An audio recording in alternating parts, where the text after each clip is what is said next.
자, 그러면 이제 북한 얘기를 좀 넘어갈게요. 이제 일본 얘기는 이 정도로 마무리를 하도록 하고 문재인 정부에서 이제 대북 정책을 좀 이끄시기도 하셨었고 하니까 미국이 이제 이끈 건 아니고 조언했습니다. 자문했습니다. 예. 자문을 하셨으니까.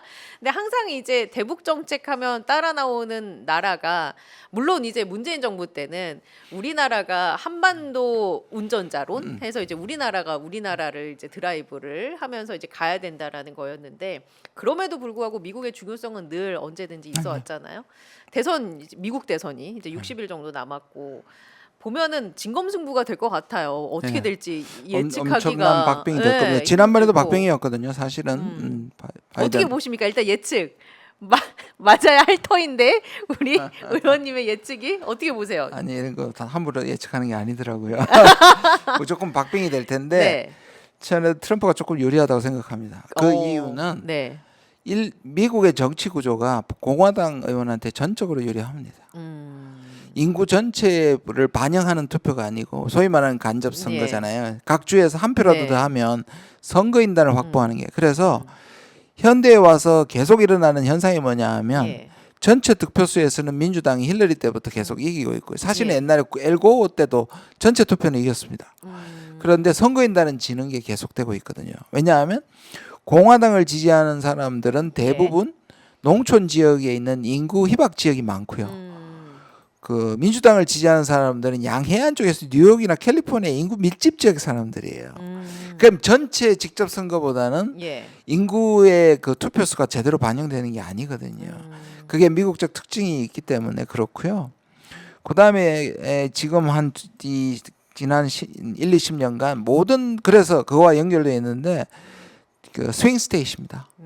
결국 압도적으로 이기고 지는 곳은 이미 정해져 있어서 예. 특히 박빙일 때는 이 소위 말하는 동북부 지역에 있는 러스트 벨트라고 네, 있는 네. 위스콘신, 뭐 펜실베니아 이런 데 하고 네바다라든지 애리조나라든지 또는 조지아 같은 한 보통 7개 정도, 6개, 7개 정도인데요. 여기서 지금 박빙이거든요. 근데 박빙 속에 또 여전히 샤이 트럼프가 아직도 존재하는 걸로 분석을 합니다. 그래서 이제 그런 표들이 반영이 된다면 예. 미세하게나마 트럼프가 조금 더 예, 표를 우세할 얻을 것이다. 가능성이 있다. 그래서 이게 이제 지금 사실 바이든 일때 트럼프가 총알이 스쳤을 때 다 끝났다고 얘기했잖아요. 그 직후에 무서운 기세로 일종의 후보 교체에 엄청난 현상이 일어나는데 지금 약간 다시 이제 좀 거품이 빠지고 네. 있거든요. 저는 결정적으로 9월 10일에 있을 대선 토론이 TV 토론. 네. 저는 분기점이 될 거라고 생각하고 예. 그래서 말씀하신 것처럼 뭐 박빙일 때 누가 정확하게 예측을 하겠습니까마는 어느 쪽에 조금 더 유리하다 봤을 땐 저는 트럼프가 여전히 유리하다 봅니다. 근데 트럼프가 떨어지면 내전이 일어날 수도 있습니다. 그 정도 이제 좀 격렬하게 극단으로 왜냐하면 가 있기 트럼프는 때문에. 자기가 지면 그것은 부정선거라고 지난번에도 그랬고요. 그쵸. 예. 그래서 그 앞에서 백악관 앞에서 막 서로 막, 사실 의회 치고 들어갔잖아요. 예. 선거를 반대하는 사람들이 이번에는 더 커질 수도 더 있습니다. 격렬하게 몸싸움이나 이런 게 벌어질 예, 가능성도 뭐 있다. 총을 가지고 있으니까 총격전도 벌어질 수 그러니까요. 있습니다. 이게 사실은 민주주의의 그냥 요람이라고 할 수 있는 미국의 민낯이고 실상입니다. 전 세계적으로 민주주의가 많이 망가지고 있고 한국도 포함해서 예. 미국도 뭐 예외가 아니라고 생각합니다. 좀 슬픈 일이죠. 그러니까요. 그런 가운데 이제 김태호 대통령실 국가안보실 제1차장이 9월 3일에 있었던 한 강연에서 해리스 부통령의 외교안보 참모들이 내게는 생소하다라면서 내가 많이 가르쳐야 한다는 생각이 든다라는 표현을 썼어요. 이거는 외교적인 결례 아닙니까? 엄청난 결례죠. 아니, 공개적인 발언일 텐데 이게 전- 전달이 안 될까요? 이거는 예. 제가 이제 거기에 참여했던 사람들한테 얘기를 들으면 예. 좀 오바를 했던 것이 뭐냐면 공개 회의는 회의였어요. 그런데 주로 친정부 인사들이 많았다고 합니다. 그러니까 그냥 확 나가버린 거죠. 그렇다 하더라도 거기 그럼요. 외국 학자들도 있고 미국 네. 다 있는데 그리고 사실 자기 그 발언이 좀 그렇게 된 걸 알고 사실 보도를 막으려고 했는데 실제로 중앙일보 젊은 기자가 실어버렸단 말이에요. 그러니까 이게 자기도 실수라는 걸 아는데 그냥 어찌 됐든 모든 발언의 실수는 실수가 아니에요. 그렇게 생각했기 때문에. 그렇죠. 이거는 굉장히 오만한 거죠. 만약에 이걸 미국 측에서 예. 알게 된다면 이건 창피한 짓 아닙니까? 그렇죠. 지금 누가 누구를 진짜 솔직히 역설적으로 그렇게 했으면 좋겠어요. 실제로 헤리스가 등장하면 그렇게도 못할 사람들이에요. 실제로 등장하면 못할 사람들이에요. 오히려 미국 가가지고 자율성을 발휘해줬으면 좋겠어요. 그래서 사람들이 알면서 저는 객기죠. 객기입니다. 허세를 부린 것이다. 그리고 그때 얘기했던 지금 했던 앞에서 얘기했던 상원 의원과 그 사실상 그 바이든 정부 해리스 바이든 정부 때도 그 국가안보보좌관을 후보에 올랐던 사람들 두 사람의 그 명언 이 유명세가 또는 그 경험이 이렇게 가르칠 만한 사람들이 전혀 아닙니다. 실질적인 프로필도 뛰어난 분들인데. 근데 자기가 이 두 사람을 얘기하고 뒤에 가르쳐야 되겠다고 얘기했어요.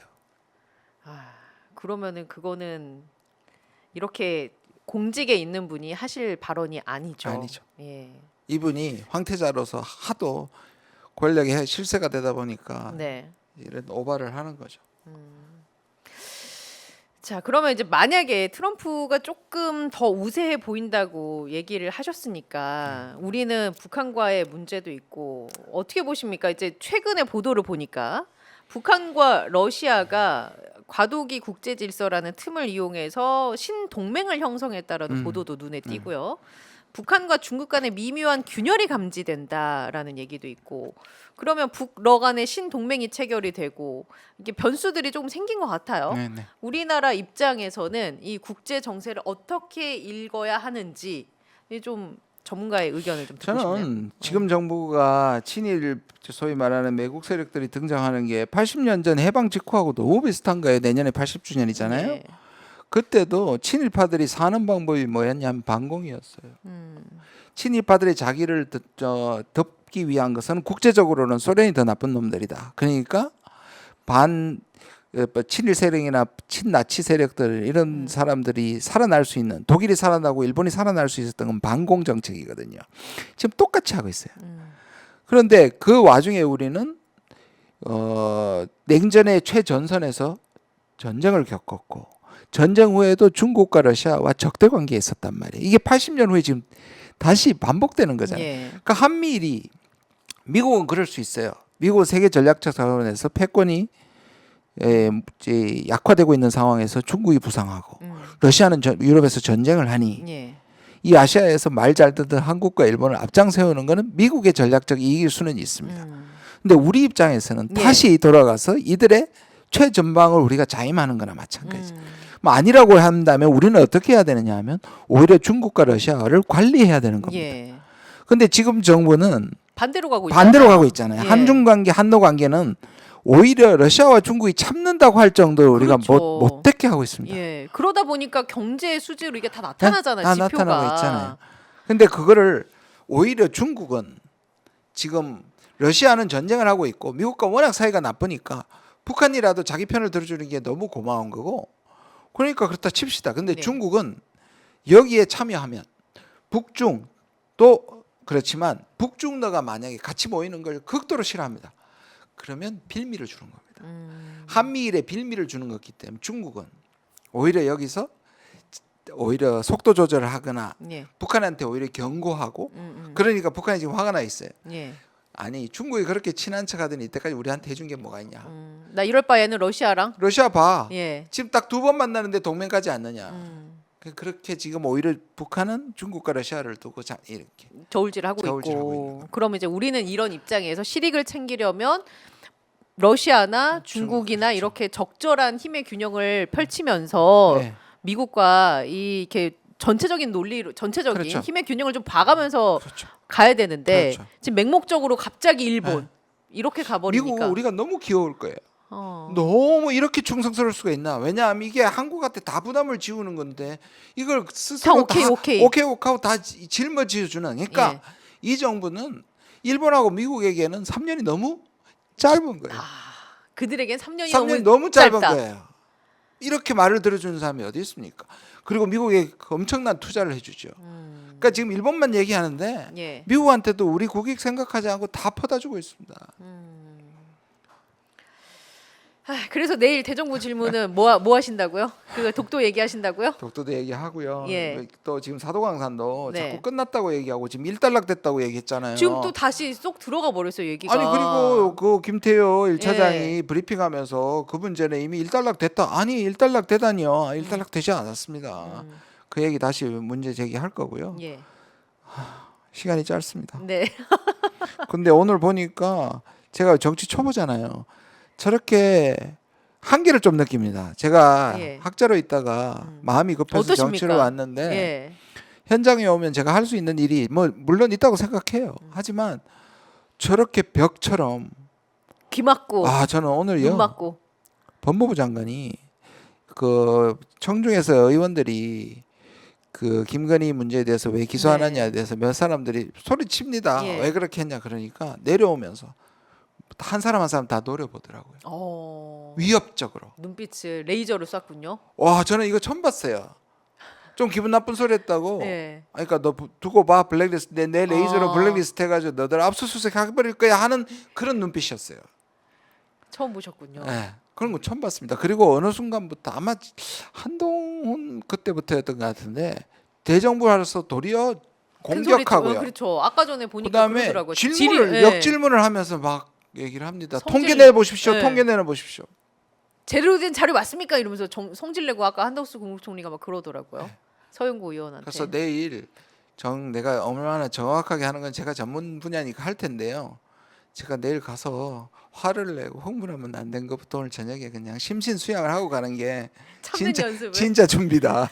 아, 알겠습니다. 아까 박지원 의원님 하는 거 보니까 확실히 잘하시더라고요. 그렇긴 한데 마지막에 저는 네. 기분이 나빴던 게 네. 한덕수 총리가 오히려 이걸 농담 어, 따먹기. 그쵸. 전 농담 따먹기 왜 했어. 국정원에 안 불리고 뭐 기자들은 잘 가던데요? 왜 너무 그러시더라고요? 모욕적이었어요, 저는. 그 부분 오히려. 좀 저도 아, 거슬리더군요. 거슬리더라고요. 예. 아무튼 앞으로 의정 활동 잘 해주시고 종종 이렇게 또 만나 뵙도록 하겠습니다, 네, 의원님. 맞습니다. 네, 자 지금까지 김준영 조국혁신당 의원님과 함께 얘기 나눠봤고요. 뉴스 오로록 오늘 준비한 내용도 여기에서 정리드리면서 인사드리도록 하겠습니다.